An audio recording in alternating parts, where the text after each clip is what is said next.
اكو رجل سافر، شرد من العراق، ضغط عليه، شرد من العراق، بقى عائلته وراح.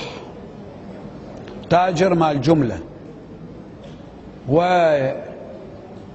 ويعني وارداته بالملايين، محل كبير، تاجر جملة ثقيل، وعنده عائلة وعنده غلام، يعني صانع عنده، مربيه من طفولته، وأمين، ويحبه مثل ما يحب أبنائه، ومقربه إله.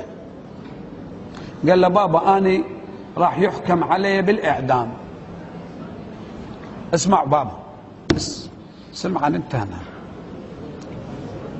راح يحكم علي بالإعدام، وأنا اجاني هذا أحد ضباط الأمين قال لي اشرد من له 3 أيام يعدموك، ترى يا معود حطوك، فأنا راح أطلع.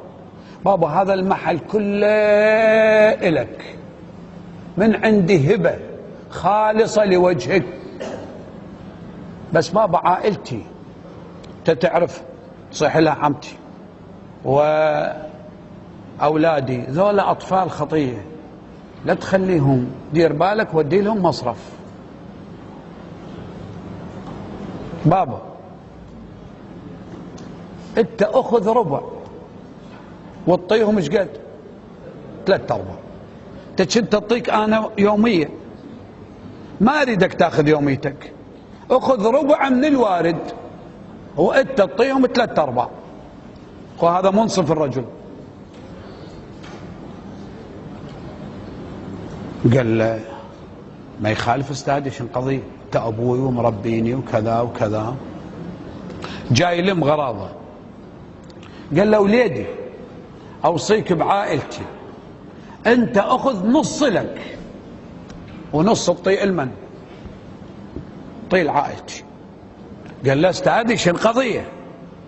انا اخذ يوميتي مضاعفه، مكان ما كنت اخذ 1000 اخذ 2000 واشيل الباقي اعطيهم اياه، هو يوميته 1,000,000.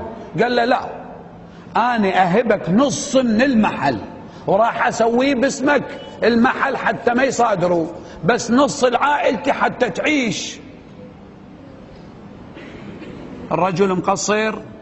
لا، قاعد يشد اغراضه ويريد يشيل.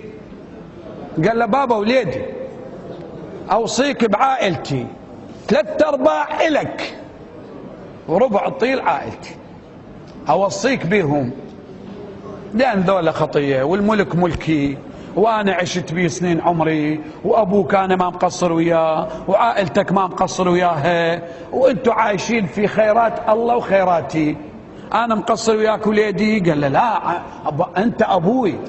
قال له 3/4 الك وربع اعطيها لعائلتي، لا تخليهم يقدون وراي. قال له لا، الى ان راد يودعه.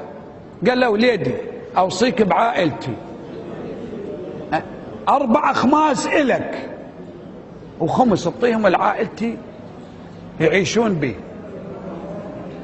بعد شو يسوي له هذا؟ اكثر من هذا يعطيه؟ سافر الرجال وراح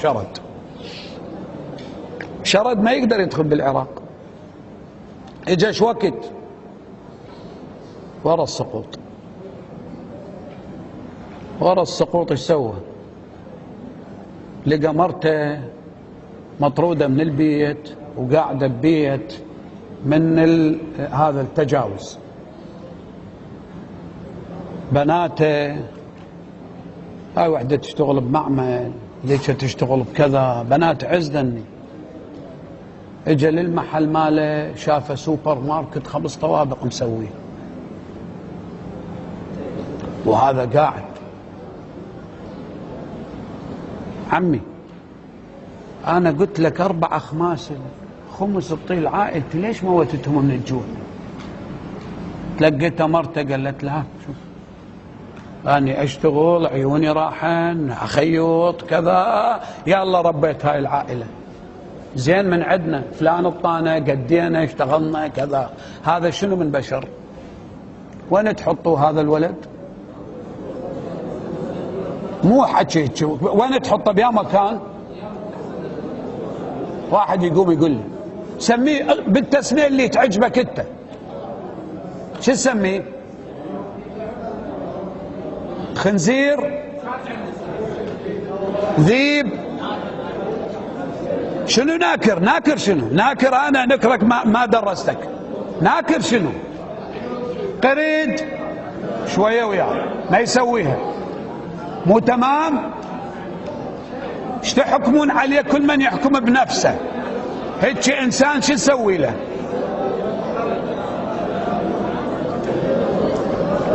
اعطيني صبر. انا سميته خنزير او قرد او ذيب لان ذني اخس مخلوقات خلقهن الله. انتو واحد يسميه حقير، واحد يسميه كلب، لا الكلب ما يرضى، كلب وفي. واحد يسميه شو يريد يسميه. خلينا نعيد النظر بهاي القضية حتى نطلق التسمية صحيحة. اسمعوني جيدا. من الخالق لنا؟ من اللي اعطانا عيون؟ من اللي اعطانا قوة؟ من اللي حفظنا؟ من اللي حرسنا؟ من اللي انعم علينا كل هاي؟ لو راد ياخذها من عندنا وخلانا فتشومة لحم خو ما نقدر.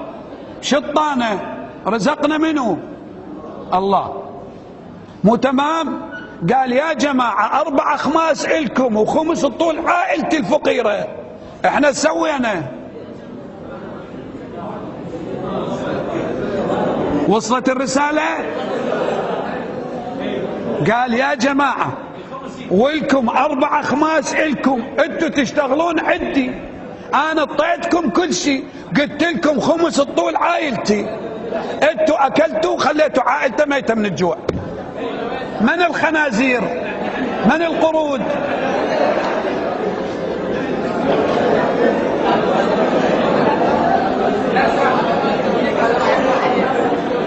أنا أعجب لي هكذا أمة. أنا ما قلت، أنا ما أقصد أحد أولادي أحبتي، أنا ما أقصد أحد، بس الأمة. شوفوا خلنا أعطيكم رواية واحدة. أبو الميزان في تفسير الميزان محمد حسين الطباطبائي يقول يوسف عليه السلام في السنوات العجاف استعمل الخمس. هسه هاي الرواية هسه صحت ما صحت أنا ما أدري. يقول استعمل الخمس، أخذ من الناس أنصاب الزكاة والخمس.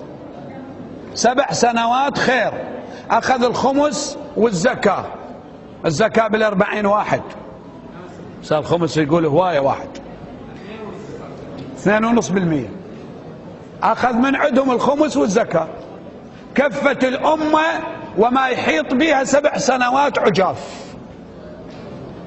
لأن الله سبحانه وتعالى يقول كل شيء خلقناه بقدر. كل وحدة حطيناها بمكانها، مقدريها تقدير. احنا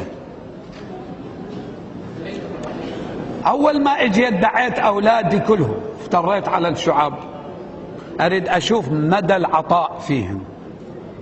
قلت لهم اولادي خلينا نعيش عائلة وحدة، اخوة واخوات وابو واباء، وقدمت لهم ابو من نوع خاص وخادم صغير. تعالوا نعيش سواء. عندي 2400 طالب، لو اعطينا كل واحد بالشهر، ما نريد نقول 1000، 250 بالشهر، 250.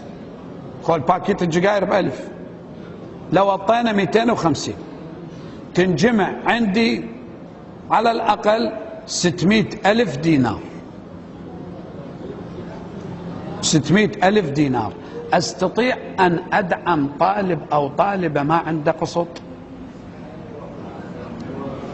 250 بالشهر، باليوم ايش قد يصير؟ بالشهر 250. اجى أبو الأيتام وحكي تاني هنا سجلها، حط شو اسمه، صار له 3 أشهر هذا فتحناه ولا ربع بيه.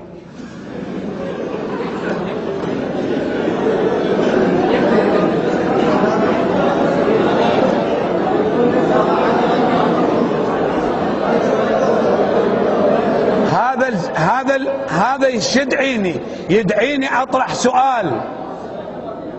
أطرح سؤال: هل نحن مسلمون؟